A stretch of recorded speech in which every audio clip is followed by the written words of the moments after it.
Most people think it was Mozart who did the most to bring music forward during the late 18th century, but it's Haydn who deserves the credit, inventing the string quartet, developing the symphony, pushing melody and structure in new directions. And in his London Symphony, his 104th and his very last, you can hear the early romantic sounds of Beethoven whispering in his ear with its grand solemn opening statements and bold harmonies. But why is it called the London? Haydn wrote 12 symphonies for the city during his visits in 1791 and 1795, but this is the only one to be named after our capital city. There's no real answer for this, but it's thought that the final movement mimics market sellers' cries, "Lavender, lavender," scored in the tune's 3 falling notes.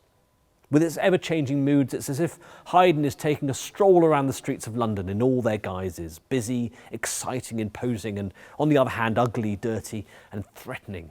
This is Haydn's ultimate guide to urban living.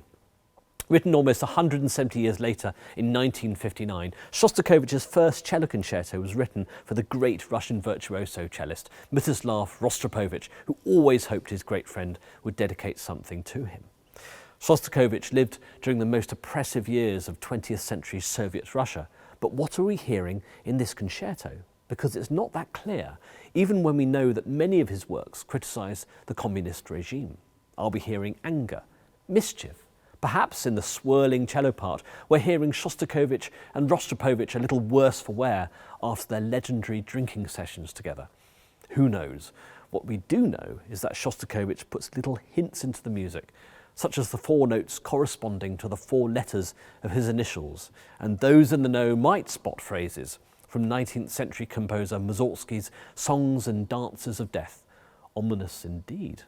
But the music has so much energy, so much life. Is this Shostakovich's gallows humour, or is he being ironic? You be the judge.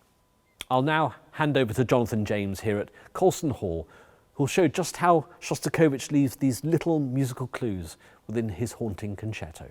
This is a remarkably defiant concerto by Shostakovich. And if you want to be defiant as a composer, you stamp your identity into the music. And the first way he does that is through using his motto theme.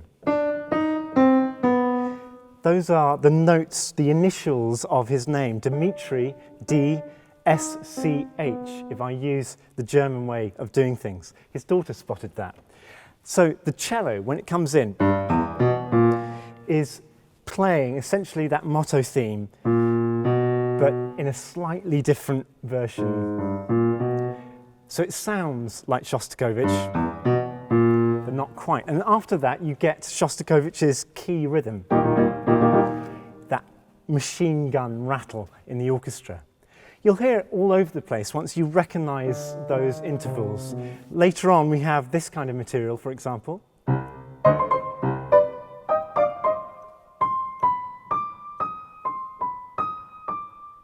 So it's twisted round a little bit, but it's definitely there. And even later still, Shostakovich takes the mick out of Stalin. And the way he does this is he takes one of Stalin's favourite folk songs, Suliko,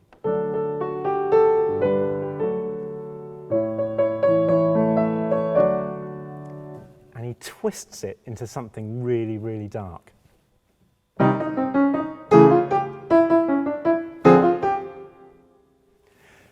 This is a protest cry from the composer against everything that was happening against him, against music and the arts in Russia. And it has both the soloist and the orchestra at their most aggressive.